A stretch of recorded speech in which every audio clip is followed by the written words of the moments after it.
Hola a todos. Este es el canal de la enciclopedia. El libro que interpretaremos en este episodio son Las Memorias, Fortunas Cambiantes, el dinero del mundo y la amenaza al liderazgo estadounidense, escritas por el expresidente de la Reserva Federal Paul Volcker. El libro tomó forma en una serie de conferencias que Volcker dio a estudiantes de posgrado en la Universidad de Princeton a principios de los años 90. En estas conferencias, Volcker revisó exhaustivamente el sistema monetario internacional desde el final de la Segunda Guerra Mundial hasta el final de la Guerra Fría, e invitó a Toyo Ugioten, viceministro del Ministerio de Finanzas de Japón, a acompañarlo. En las negociaciones sobre el tipo de cambio entre Estados Unidos y Japón en los años 1980. Basándose en el contenido de la conferencia y añadiendo vívidos recuerdos personales, Volcker creó la primera versión en inglés de este libro en 1992. Ese año Clinton acababa de ser elegido presidente de los Estados Unidos. Este libro fue incluido en la primera lista de libros que conoció sobre la economía mundial, lo que demuestra su importancia. Entonces, ¿cómo se convirtió el dólar estadounidense en la moneda mundial? ¿Cuál fue la formación y desintegración del sistema de Bretton Woods? ¿Es el Acuerdo Plaza el culpable de las 2 décadas de estancamiento económico de Japón? Lo entenderás después de escuchar este programa. Hablando de eso, la traducción china de Changing Fortunes también es muy particular. El nombre en inglés de este libro es Changing Fortunes. La palabra fortune puede traducirse como riqueza, suerte o destino. El traductor de este libro, el señor Yu Jie, explicó una vez, porque el título final del libro fue Cambios en la fortuna en lugar de Cambios en la riqueza. Porque los cambios en el sistema monetario internacional no son simplemente una cuestión financiera. Está directamente relacionado con el panorama político global, especialmente el juego entre las grandes potencias. Tanto el surgimiento de la hegemonía del dólar como las negociaciones posteriores entre Estados Unidos y Japón reflejaron cambios en la fuerza y el destino nacional de las principales potencias. Desde esta perspectiva, la palabra fortuna utilizada por el autor Volcker en el título del libro debería referirse a fortuna, con una connotación más rica. La palabra suerte todavía puede parecer un poco misteriosa. Pero cuando se trata del dólar estadounidense, todo el mundo lo conoce mucho más. Nosotros, la gente corriente, tenemos una actitud muy contradictoria hacia el dólar estadounidense, una moneda internacional muy utilizada. Por un lado, China se ha convertido en la principal potencia de comercio exterior del mundo en los últimos 40 años y ha acumulado una gran cantidad de divisas, principalmente en dólares estadounidenses. Mucha gente también utiliza el cambio de dólares como método de inversión. Pero, por otro lado, también tenemos muchas dudas sobre el dólar estadounidense. Algunas personas podrían preguntarse, ¿China posee una gran cantidad de bonos en dólares estadounidenses? ¿Podrán los estadounidenses reembolsarlos? También hay un dicho popular que dice que la Reserva Federal, el Banco Central de Estados Unidos, reduce el costo de pagar la deuda emitiendo cantidades excesivas de moneda, por lo que el dólar se ha ido depreciando. El dólar estadounidense es muy bueno y el dólar estadounidense es muy malo, ambas opiniones parecen tener sus méritos. ¿De qué lado deberías creer? Para responder a esta pregunta, tenemos que remontarnos al comienzo de la hegemonía del dólar estadounidense y ver por qué las principales potencias aceptaron el dólar estadounidense como moneda internacional en lugar de las libras o el oro al final de la Segunda Guerra Mundial. Y este libro comienza con esta historia. No solo eso, también revisa la evolución del sistema monetario internacional desde tipos de cambio fijos a tipos de cambio flotantes desde el nacimiento de la hegemonía del dólar estadounidense, así como las actitudes de varios gobiernos. Se puede decir que es una historia moderna de la dólar estadounidense. El traductor, señor Yu Jie, también añadió especialmente un subtítulo a la traducción china llamado La moneda mundial, el estado de los Estados Unidos y el futuro del RMB, que fue aprobado por el autor original Volcker. Volcker dijo, el proceso de internacionalización del RMB puede aprender lecciones de la historia del dólar estadounidense. Por lo tanto, ya sea que sea un estudiante que presta atención a las cuestiones del tipo de cambio o desee comprender mejor la dirección de la economía mundial en información complicada, este libro le brindará beneficios tangibles. El autor de este libro, Paul Volcker, es un funcionario financiero con especialización en economía. En las décadas de 1960 y 1970, se desempeñó como subsecretario del Tesoro de Estados Unidos y dirigió por sí solo la desvinculación del dólar estadounidense del oro. En 1979, el presidente Carter nombró a Volcker presidente de la Reserva Federal, también conocido como gobernador del Banco Central de Estados Unidos. En los 8 años siguientes, Volcker no solo ayudó a Estados Unidos a superar el problema de la inflación ajustando la oferta monetaria, sino que también mantuvo negociaciones sobre tipos de cambio con Japón, Alemania Occidental y otros países para restabilizar el mercado monetario mundial.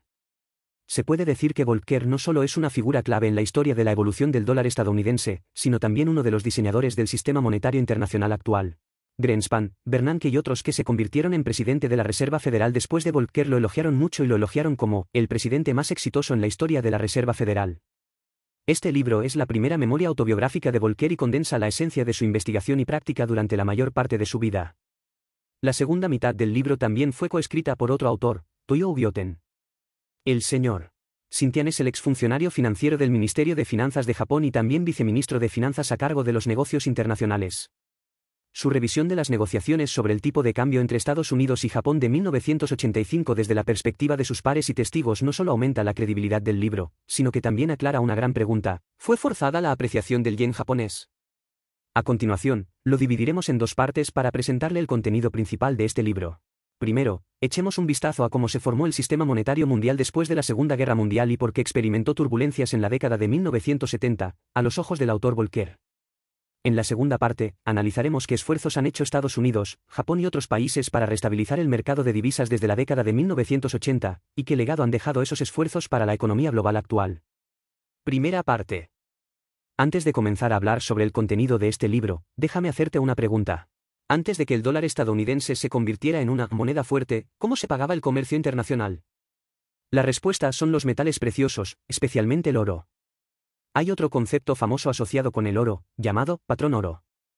Después del siglo XVIII, el oro reemplazó gradualmente a la plata y se convirtió en la herramienta de pago internacional más importante. Ya en el siglo XIX, la mayoría de los países europeos y americanos emitían billetes, pero el valor nominal de los billetes todavía estaba vinculado a un determinado peso de oro. En aquella época, las monedas de oro hechas de oro se llamaban libras de oro y los francos, francos de oro, en referencia a la relación de intercambio mutuo entre el papel moneda y el oro. El patrón oro existió durante unos 60 años, desde la década de 1870 hasta la de 1930. La balanza de pagos en el comercio internacional esencialmente se puede convertir en oro correspondiente. Dado que el oro se ha convertido en la encarnación de la riqueza, los gobiernos de todos los países naturalmente esperan aumentar sus reservas de oro. A principios del siglo XX, había dos formas principales de obtener oro.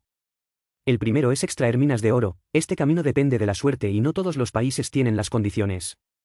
El segundo es desarrollar el comercio exterior a cambio de divisas vinculadas al oro. Después de escuchar esto, tal vez quiera preguntarse, ¿hay ganancias y pérdidas en el comercio exterior? ¿No escuchamos a menudo en las noticias hoy palabras como superávit y déficit? Entonces, ¿cómo reguló el gobierno en la era del patrón oro tales fluctuaciones? Quizás no lo creas, pero la respuesta está en solo 4 palabras, laissez-faire. Porque desde la perspectiva de la economía clásica, si un país tiene un déficit comercial y pierde oro, la cantidad de moneda en circulación vinculada al oro naturalmente disminuirá, lo que provocará una caída de los precios. Cuando los precios bajen, los costos de exportación disminuirán, los productos nacionales tendrán una ventaja competitiva y el déficit se cubrirá lentamente. Lo contrario también es cierto. En cuanto a cuántas personas perderán sus empleos y cuántas empresas quebrarán durante este ajuste espontáneo, al gobierno no le importa mucho y no tiene intención de intervenir. Sin embargo, en la década de 1930, el sistema de patrón oro se volvió gradualmente insostenible. Por un lado, los principales países europeos que alguna vez controlaron el elemento vital de la economía global generalmente tenían enormes deudas durante la Primera Guerra Mundial, y dependían del financiamiento de Estados Unidos para mantener sus operaciones. Para evitar que todas las limitadas reservas de oro se consumieran en el pago de deudas, los países europeos comenzaron a introducir diversas medidas de control de divisas, que tuvieron un impacto en la base del patrón oro. Por otro lado, a medida que cambia el entorno social, los gobiernos de todo el mundo prestan cada vez más atención a las tasas de empleo. El gobierno ya no se quedará de brazos cruzados cuando haya déficit en el comercio exterior. Erigirán barreras arancelarias más altas para apoyar a las empresas nacionales bloqueando la importación de bienes extranjeros. Algunos países incluso fueron en contra de las convenciones e hicieron ajustes radicales en el tipo de cambio entre sus monedas y el oro. El autor Walker llama a estas prácticas empobrecer al vecino. Durante la Gran Depresión Económica Mundial de 1929 a 1933, el empobrecimiento del vecino alcanzó su punto máximo y el patrón oro quebró. El oro no es fiable, pero el comercio internacional todavía se realiza. Después de la enorme destrucción de la Segunda Guerra Mundial, los gobiernos de varios países tienen una nueva tarea: restaurar la economía devastada lo antes posible. Para lograr estas dos tareas, primero debemos establecer un nuevo sistema que facilite la circulación de bienes y capitales. Con este fin, en julio de 1944, 730 funcionarios económicos de 44 países, incluidos Estados Unidos, Gran Bretaña y Francia, se reunieron en una pequeña ciudad llamada Bretton Woods, en el noreste de Estados Unidos, y mantuvieron una reunión de 3 semanas. Esta reunión fue la famosa Conferencia de Bretton Woods en la historia mundial. El nuevo sistema monetario establecido por él se llamó Sistema de Bretton Woods. Cuando se trata del sistema de Bretton Woods, ya debes saberlo, estableció un sistema de tipo de cambio fijo en el que el dólar estadounidense estaba vinculado al oro y la moneda de cada país estaba vinculada al dólar estadounidense. Fue el comienzo de la era de hegemonía del dólar. También estableció dos instituciones importantes, el Banco Mundial y el Fondo Monetario Internacional, que todavía están vigentes en la actualidad. Pero quizás no sepa que en la conferencia de Bretton Woods, representantes del Reino Unido y Estados Unidos mantuvieron un acalorado debate. Un lado del debate es el famoso representante principal británico Keynes, y el otro lado es Witte, el subsecretario del Departamento del Tesoro de Estados Unidos. Keynes señaló, para evitar que se repita la tragedia del patrón oro, además de impedir que los gobiernos devalúen sus monedas a voluntad, también debemos prestar atención a los desequilibrios comerciales. Propuso que las grandes potencias invirtieran 35.000 millones de dólares en el Fondo Monetario Internacional, también conocido como FMI, como regulador del comercio mundial. La unidad monetaria utilizada para este fondo se denomina Bank-Wo, la cual está sujeta al tipo de cambio de la moneda local de cada país. Cualquier país que haya realizado un negocio de importación y exportación puede convertir las ganancias y pérdidas de sus libros en Bank-Wo. En el transcurso de un año, el FMI contará el número de Bank-Wo en manos de cada país miembro. Los países con demasiado déficit podrán solicitar ayuda, y los países con demasiado superávit pero que no estén dispuestos a invertir en el extranjero serán castigados. Keynes creía que a través de este acuerdo, el comercio global tendería a estar en general equilibrado y no habría avaros, que solo podrían entrar pero no salir, ni corredores, que sufrirían pérdidas a largo plazo. Esto es bueno para el crecimiento económico. El plan de Witte tiene similitudes y diferencias con el de Keynes. El punto en común es que Witte también está a favor de la implementación de un sistema de tipo de cambio fijo, pero no quiere el Bank-Wo de Keynes ni quiere que el capital del FMI sea demasiado grande. Ya sabes, en vísperas del fin de la Segunda Guerra Mundial, Estados Unidos ya controlaba 2/3 de las reservas mundiales de oro y más de la mitad de su volumen comercial de exportación. 1/3 de los productos industriales del mundo se producen en Estados Unidos. En esta situación, si se sigue el plan de Keynes, Estados Unidos, que ha acumulado un gran superávit comercial exterior, será multado por el FMI o tendrá que realizar inversiones en el extranjero indiscriminadamente, lo que no puede ser aprobado por el Congreso. Es más, con los recursos financieros de Gran Bretaña, Francia y otros países en ese momento, no podían permitirse las enormes reservas requeridas por el FMI, y, naturalmente, no tenían voz. Por lo tanto, la forma final del sistema de Bretton Woods básicamente abandonó las ideas de Keynes y se embarcó en el camino del centro del dólar, planeado por Witte. La relación de cambio entre el dólar estadounidense y el oro está fijada en $35 por onza. Los dos pueden intercambiarse entre sí, y los tipos de cambio de las divisas de los principales países capitalistas están vinculados al dólar estadounidense. Si un país tiene un desequilibrio grave en su balanza de pagos, puede notificarlo al FMI y solicitar una devaluación de su moneda no superior al 10%, que suele ser el 1%. Pero tengamos en cuenta que en los primeros días del sistema de Bretton Woods, las tareas emprendidas por Estados Unidos eran mucho más pesadas que las disposiciones sobre el papel. Por ejemplo, en 1946, Estados Unidos concedió un préstamo único a bajo interés por valor de $3.750 millones al Reino Unido y Canadá para ayudar a estabilizar el tipo de cambio de la libra. Este monto equivale al 43% de las reservas establecidas por el FMI. En 1948, Estados Unidos comenzó a implementar el Plan Marshall para apoyar a Europa Occidental e invirtió cantidades de fondos aún mayores. De 1948 a 1952, Estados Unidos transportó cerca de $17.000 millones a Europa Occidental, cantidad que equivalía al 5% del PIB de Estados Unidos en ese momento, y convertida en oro, equivalía aproximadamente al 58% de las reservas de oro de Estados Unidos. En otras palabras, la capacidad del dólar estadounidense para convertirse en la moneda mundial depende no solo de la fuerte fortaleza industrial y militar de Estados Unidos. También está relacionado con el hecho de que el gobierno de Estados Unidos tomó la iniciativa de proporcionar flujo de efectivo a la mayor parte del mundo a principios del periodo de posguerra. El autor Volcker cree incluso que el sistema de Bretton Woods puede mantenerse gracias principalmente a la garantía de los Estados Unidos y no a las condiciones del acuerdo. Existe un concepto en la historia de las relaciones internacionales llamado expansión invitada, que se refiere al papel que desempeñó Estados Unidos en el resurgimiento de Europa Occidental y Japón en la posguerra. De hecho, el término expansión invitada también se aplica a la base del sistema monetario internacional centrado en el dólar estadounidense. Europa Occidental y Japón ya estaban al borde de la bancarrota después del final de la Segunda Guerra Mundial. En ese momento, Estados Unidos envió una gran cantidad de dólares estadounidenses a un costo muy bajo, lo que les permitió comprar bienes y materias primas y reconstruir infraestructura. En comparación con el patrón oro, la mayor parte del impacto de las fluctuaciones del comercio exterior en el tipo de cambio de la moneda local es absorbido por el dólar estadounidense. Tener dólares estadounidenses también puede generar intereses, que son más asequibles que el oro. Aunque el sistema de Bretton Woods no logró extenderse a la Unión Soviética, Europa del Este y China después del estallido de la Guerra Fría, su posición en el mundo capitalista sigue siendo indestructible. Como resultado, desde 1944 hasta finales de los años 1960, la situación de dominio interno del dólar estadounidense duró más de 20 años. No solo los países europeos están muy satisfechos con este acuerdo, sino que la actitud del gobierno estadounidense también es bastante optimista. El autor Volcker recordó que a principios de los años 60 el trabajo de los altos funcionarios del Departamento del Tesoro de Estados Unidos era muy pausado. La mayoría de la gente no hojea el periódico hasta pasadas las 9 de la mañana y se va a la oficina en un coche especial para empezar a trabajar. El personal de nivel medio y junior pasará la mayor parte del día preparando información sobre banca y comercio exterior, y luego los expertos senior se tomarán unos minutos para tomar decisiones basadas en la experiencia. Después de las 7 de la tarde. No hay nadie en el edificio y hay poca necesidad de trabajar horas extras. Este tipo de situación de gobernar sin hacer nada no es un problema cuando el estatus del dólar estadounidense y las exportaciones estadounidenses son ambos fuertes. Sin embargo, el desequilibrio del comercio exterior que preocupaba a Keynes comenzó gradualmente a fermentar con el tiempo. Triffin, economista de la Universidad de Yale, ha realizado un análisis incisivo sobre esta cuestión. Dijo, bajo el sistema de Bretton Woods, los gobiernos de varios países deben acumular suficientes dólares estadounidenses si quieren comprar los bienes que necesitan o realizar inversiones transfronterizas. Hay dos formas de obtener dólares estadounidenses, una es exportar bienes a los Estados Unidos y la otra es atraer capital estadounidense a la tierra. Sin embargo, para controlar la tasa de inflación del país, el gobierno estadounidense no puede emitir cantidades ilimitadas de dólares estadounidenses, lo que provoca una escasez de dólares en el mercado.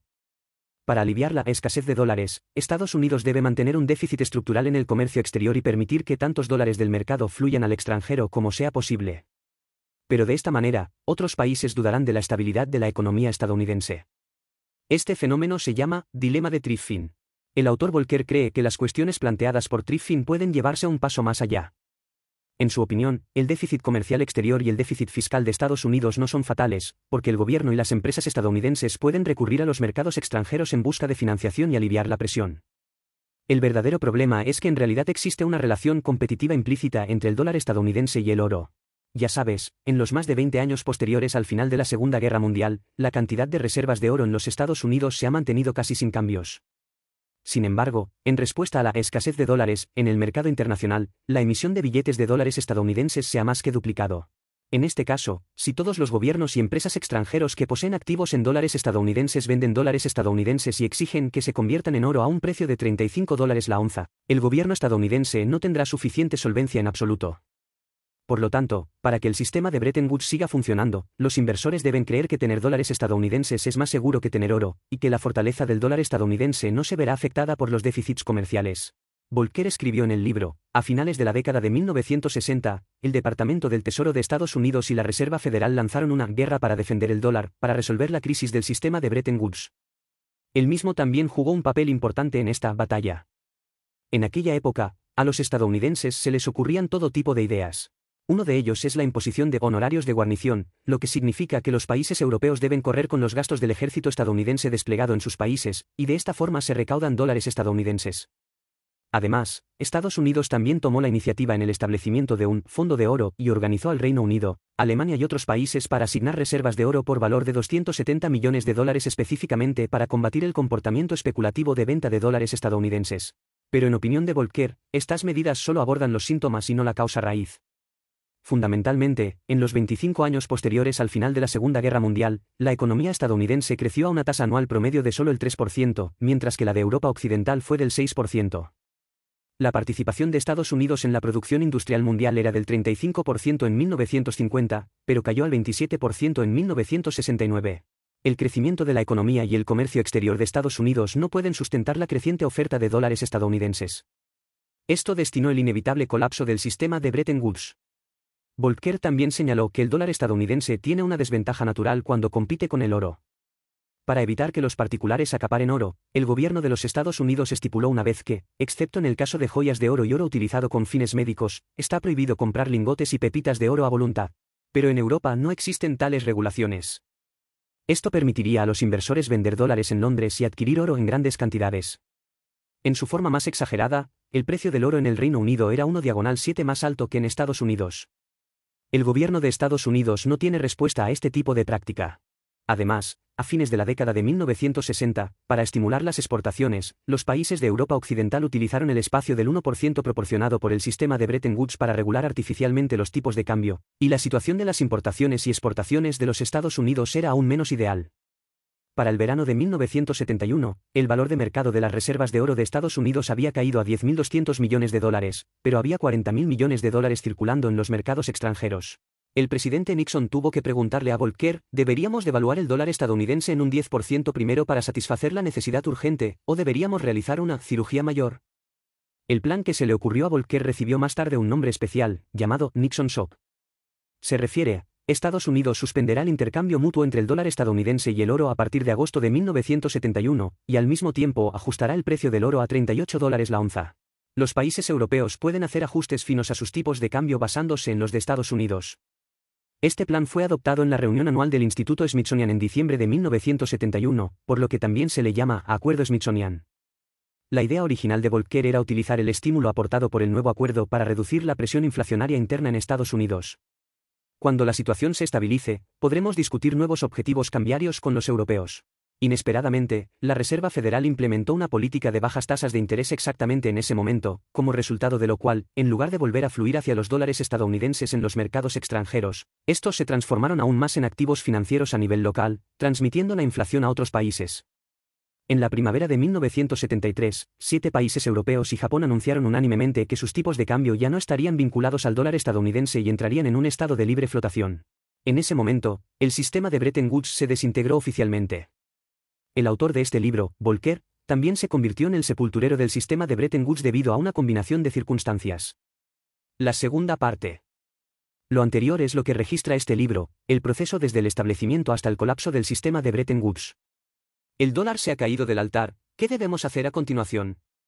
En aquel momento, los círculos académicos y políticos occidentales eran muy ruidosos en torno a esta cuestión. Friedman, un famoso economista de la Universidad de Chicago, cree que un sistema de tipo de cambio flotante es la solución óptima porque la mano invisible es mucho más confiable que un solo gobierno. Algunas personas también creen que, dado que el dólar estadounidense no es confiable, es mejor restaurar el patrón oro. Los líderes de los países europeos, especialmente Francia y Alemania Occidental, esperan aprovechar la oportunidad para ampliar la influencia de sus monedas nacionales. Sin embargo, en la década de 1970, todos estos planes no lograron los resultados deseados. Primero, el mismo año en que terminó el sistema de Bretton Woods, estalló la crisis del petróleo en el mundo occidental y los precios del petróleo se triplicaron en medio año. Los países europeos están ocupados lidiando con los altos precios del petróleo y, naturalmente, no tienen tiempo para promover la internacionalización de sus monedas. Los países de Medio Oriente que han obtenido enormes ganancias de las exportaciones de petróleo crudo tienen poblaciones pequeñas y capacidades de consumo limitadas. Su idea para lidiar con el exceso de fondos es buscar estabilidad y asignar activos en dólares estadounidenses que sean más fáciles de cambiar de manos en los mercados extranjeros.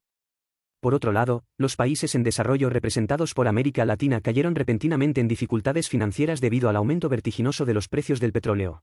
En los mercados financieros de aquella época, solo Estados Unidos tenía la capacidad de proporcionarles financiación. Como resultado, en lugar de ser abandonado, el dólar atrajo nuevos clientes. Por supuesto, Estados Unidos también tiene sus propios problemas, que son la alta inflación. Después del colapso del sistema de Bretton Woods, los presidentes Nixon y Ford adoptaron políticas de flexibilización cuantitativa para estimular la recuperación económica. Como resultado, en lugar de lograr la recuperación, dieron origen al fenómeno de la estanflación, en el que la inflación alta y la baja el crecimiento coexiste. El tipo de cambio del dólar estadounidense frente a las monedas extranjeras también ha ido cayendo. En 1979, el presidente Carter, que estaba desquiciado, decidió traer de vuelta a Volcker, el autor del libro, y nombrarlo presidente de la Reserva Federal. Las reformas que Volcker llevó a cabo posteriormente se denominaron Choque Volcker y fueron un acontecimiento importante en la historia económica del siglo XX. ¿Cuál es el contenido principal del Volcker Shock? En pocas palabras, significa comprimir la oferta monetaria. A este respecto, Volcker dijo la famosa frase: los hechos de los últimos cientos de años han demostrado que la inflación siempre está directamente relacionada con la expansión excesiva del dinero y el crédito. Y su estrategia de ajuste es restringir la oferta monetaria M1. A veces escuchamos en las noticias la palabra M1, su otro nombre es moneda estrecha, que se refiere a la suma de efectivo y depósitos a la vista en circulación. Para controlar M1, Volcker aumentó significativamente las tasas de interés sobre los depósitos y préstamos a plazo a partir de 1980, alentando a los estadounidenses a consumir menos y ahorrar más, y también estableció límites estrictos para los préstamos bancarios. El primer ministro de Alemania Occidental, Schmidt, exclamó: el tipo de interés de los bancos comerciales americanos ha alcanzado realmente el 21%. Esta es una cifra que no se había visto desde el nacimiento de Jesús. Bajo medidas tan atronadoras, hubo una tendencia a la quiebra de las granjas y pequeñas y medianas empresas en Estados Unidos. Un granjero incluso condujo su tractor hasta Washington, la capital, con la intención de estrellarlo contra el edificio de la Reserva Federal. Sin embargo, después de 21 meses de dolor, los efectos positivos del shock Volcker comenzaron a aparecer. Al iniciar el verano de 1982, los precios estadounidenses estaban efectivamente bajo control y la tasa de desempleo alcanzó un punto de inflexión. Luego, Volcker liberalizó la oferta monetaria en el momento adecuado, permitiendo que la economía estadounidense disfrutara de 7 años de crecimiento modesto. Entre ellos, en 1984, la tasa de crecimiento del PIB de Estados Unidos alcanzó el 7,2%. Esta es la boleta de calificaciones más llamativa desde 1950. La oferta monetaria se reduce, la situación económica mejora y el dólar vuelve a fortalecerse, será algo natural. De 1980 a 1985, el índice del dólar estadounidense casi se duplicó. Su tipo de cambio real frente al yen, el franco y el marco de Alemania Occidental aumentó más del 40%. Pero Volcker dijo, puede que esto no sea algo bueno. Porque durante la era de la estanflación, Estados Unidos proporcionó grandes cantidades de financiamiento a 12 países latinoamericanos, incluidos México y Brasil. Tan pronto como comenzó el shock Volcker, estos países fuertemente endeudados no pudieron pagar sus deudas. En agosto de 1982, el gobierno mexicano anunció que el país estaba a punto de incumplir su deuda soberana, dado que su deuda externa había aumentado al 40% del PIB. Volcker movilizó inmediatamente a los gobernadores de los bancos centrales de 7 países desarrollados, incluidos el Reino Unido y Japón, para obtener urgentemente un préstamo puente de $1.850 millones, lo que evitó que México se declarara inmediatamente en quiebra. En los años siguientes, Volcker asesoró activamente a países como Brasil y Argentina, ayudándoles a salir de la sombra de la quiebra. La crisis de la deuda latinoamericana parece ser solo una disputa entre países pobres y países ricos, pero Volcker cree que también está relacionada con el desequilibrio del sistema monetario global. Después del colapso del sistema de Bretton Woods, todavía hay en el mercado una gran cantidad de activos en dólares estadounidenses asignados según las antiguas reglas. Si las grandes potencias, especialmente los países desarrollados que proporcionan financiación, no coordinan la gestión de estos activos, los problemas seguramente aumentarán. Además, después de 1973, la velocidad de la recuperación económica en Estados Unidos y otras partes del mundo fue muy diferente. Sin embargo, los tipos de cambio oficiales de las principales monedas no se desvían demasiado del acuerdo Smithsonian mencionado anteriormente. En otras palabras, el tipo de cambio entre el dólar estadounidense y otras monedas, especialmente el yen japonés y el marco alemán occidental, no coincide con la fortaleza económica real de estos países. Para resolver estos problemas, en septiembre de 1985, los 5 gobiernos de Estados Unidos, Japón, Gran Bretaña, Francia y Alemania Occidental firmaron un acuerdo en el Hotel Plaza de Nueva York y decidieron intervenir conjuntamente en el mercado de divisas. Este es el famoso Acuerdo de Plaza. Con respecto al Acuerdo Plaza, se ha dicho que fue un tratado desigual, impuesto deliberadamente a Japón por el gobierno de Estados Unidos para destruir las ventajas exportadoras de Japón. Después de que el acuerdo entró en vigor, el yen se apreció bruscamente y la ventaja de costes de los productos japoneses se diluyó, lo que provocó los 20 años perdidos. Sin embargo, el segundo autor de este libro, Toyo Ugyouten, como testigo presencial de las negociaciones en la plaza, dijo categóricamente, esto es puramente un rumor. La apreciación del yen no fue forzada por Estados Unidos, sino iniciada por el gobierno japonés. La razón es que la economía japonesa en ese momento estaba pasando de estar impulsada por las exportaciones a impulsada por el consumo. Si el yen se apreciara, los consumidores podrían comprar más productos extranjeros a precios más bajos, lo que estaba en consonancia con la economía japonesa. El plan del gobierno. Además, un yen más fuerte también ayudará a las empresas japonesas a invertir en el sudeste asiático. Por supuesto, también cabe señalar que el trasfondo general del Acuerdo Plaza es la intensificación de la guerra comercial entre Estados Unidos, Japón y Alemania Occidental. Dado que el dólar estadounidense está demasiado fuerte y el déficit comercial exterior de Estados Unidos continúa expandiéndose, la fortaleza del dólar estadounidense se ha convertido en una carga para la economía global. Este problema debe resolverse urgentemente. De acuerdo con los acuerdos del Acuerdo Plaza, los bancos centrales de 10 países desarrollados, incluidos Estados Unidos y Japón, vendieron un total de $10.200 millones en solo 6 semanas, lo que hizo que el yen se apreciara más de un 20%, y Occidente el marco alemán y el franco también se apreciarán significativamente. En febrero de 1987, la Plaza 5 y Canadá firmaron en Francia el Acuerdo del Louvre, poniendo fin al proceso de depreciación del dólar estadounidense. El autor Volcker cree que este ajuste no provocó graves turbulencias económicas, lo que ha demostrado su éxito. Por tanto, el sistema monetario mundial puede mantener la estabilidad durante otros 20 años. Toyo Ugyouten también cree que la recesión de la economía japonesa en la década de 1990 fue causada principalmente por cambios demasiado drásticos en la política monetaria y no fue un resultado directo del Acuerdo Plaza. En este sentido, el Acuerdo Plaza no es una victoria de Estados Unidos, sino una decisión colectiva tomada por las principales economías bajo la premisa de reconocer el estatus actual del dólar. Esta coordinación entre los principales países siempre ha sido el lubricante que asegura el funcionamiento de la economía mundial. Ahora repasemos el contenido principal de este libro. Han pasado más de 30 años desde que se publicó la primera edición de este libro y la economía mundial también ha experimentado cambios trascendentales. A través de la reforma, la apertura y la integración a la globalización, China ha acumulado considerables reservas de divisas y el RMB también ha iniciado el proceso de internacionalización. Esto también es una especie de suerte. Por supuesto, en este proceso también son comunes las batallas ofensivas y defensivas en torno a cuestiones de comercio exterior y tipos de cambio. Los casos históricos presentados en este libro nos dicen, ni el reconocimiento internacional de una moneda ni la determinación de su tipo de cambio pueden lograrse de la noche a la mañana. Es promovido por la mano invisible del mercado y la coordinación de los principales países. El establecimiento del sistema de Bretton Woods fue catalizado por la Segunda Guerra Mundial.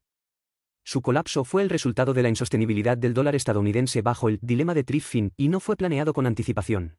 En la composición de las reservas oficiales de divisas calculadas por el FMI en 2022, el dólar estadounidense todavía representa más del 58%, mientras que el RMB representa el 2,69%.